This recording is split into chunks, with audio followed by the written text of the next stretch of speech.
Hi, I'm Adam Kunzmiller with BGG TV at Gen Con 2015, and I'm joined by Seth Jaffe with Tasty Minstrel Games, and we're here to talk about Gold West.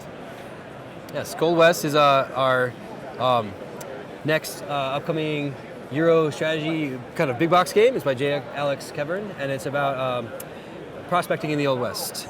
All right, and the theme is prospecting. You're going to be digging up precious metals and setting up camps and settlements in order to get resources and ship some of them back home on the shipping tracks, or do investments, or perhaps build in Boomtown over here.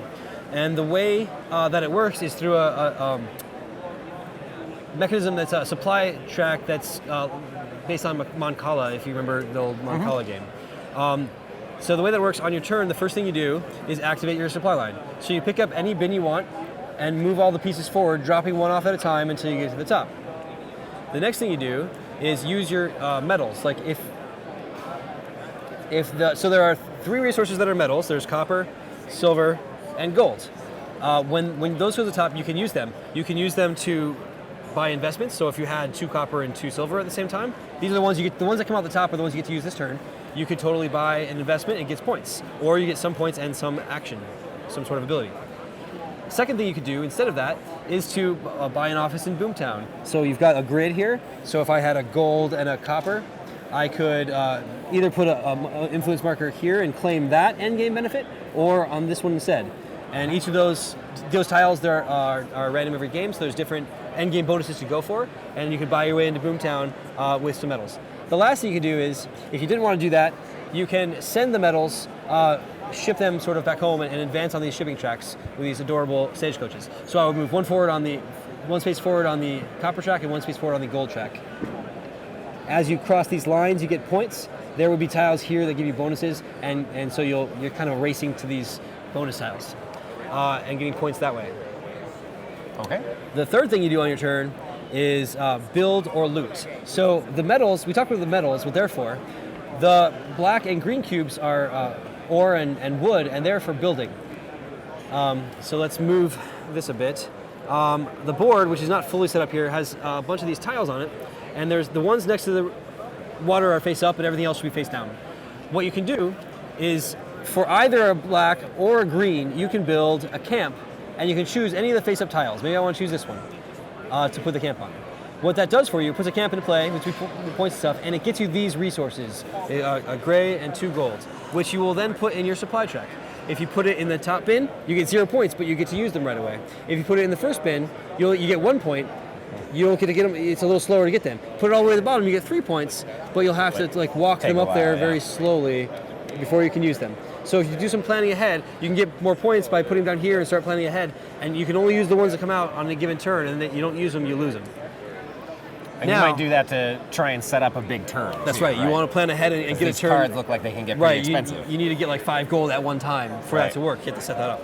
Now, I said that you can build a camp with either 1 green or 1 black. If you pay both, you get what's a settlement, which is basically twice as good as a camp. How is that twice as good? Well, there's a lot of ways to score in this game. In addition to the things we've seen already, as you take this tile, you'll put it on your board, and there's basically an area majority for each of the 4 types of land. There's a majority bonus at the end of the game for that. There's you get points for interconnected, contiguous group of your camps and settlements. Sure. So you can spread them out if you want, or you can put them all together so you get more points. Make a single blob. That's right.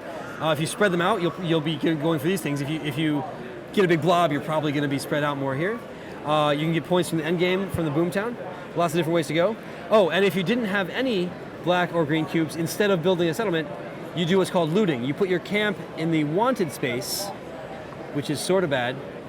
You get -1 point for that, and whoever is the most wanted at the end of the game gets -1 point per camp. Second most is half that bad. But you still get resources. If you loot, you don't put a camp in play, but you still get to take one of these tiles, and you get the resources for it. So no matter what, you're getting resources every turn.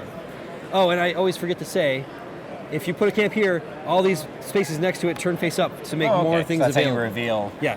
So things get revealed, and oh look, 3 green. Maybe I'll go there now, on my turn, and I'll grab these 3 green.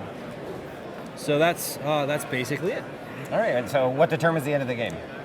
So you have a certain number of rounds, you'll run out of pieces. Everyone has, okay. it depends on the number of players, how many rounds you get, but it's 10 or 12 rounds or something like that, based on the number of players. Okay, and do we know the playtime on this? Yeah, it's like 45 minutes or an hour. Oh, that's not bad. Yeah, it goes pretty quickly, and it's very, very Euro style. If you're into the Euro style strategy games with lots of paths to victory, this is a very solid, Let's just talk very good game. a little bit more about these things that you're claiming. So these are what, like end game scoring, or Yes, just different? so this is at the end of the game, the saloon here, if you have for each, you could have both halves of the saloon, there's 2 spaces. Each token you have here gives you 2 points per investment fulfilled. So if you have some Boomtown spaces in the saloon, maybe you want to concentrate on getting several of these because each one is worth an additional 2 points to you. Other ones might reward you for having buildings next to other buildings. This one rewards you for whatever your strongest terrain is, you get an extra point per token in that terrain. And then this one right here says that you get 1 point per, you look at your longest line, it's like a kingdom building thing, I guess, and you get a point per building in that line. And there are others. There are about 12 of them, I think, and you only use 4 per game. So there are different things to go for each game. And then one space is always just 4 points. You go there, you immediately get 4 points. So it fills up the square. All right, great. Well, thanks, Seth. Once again, that was Gold West. Gold West coming soon. Look for it in your favorite online or local game store. Great.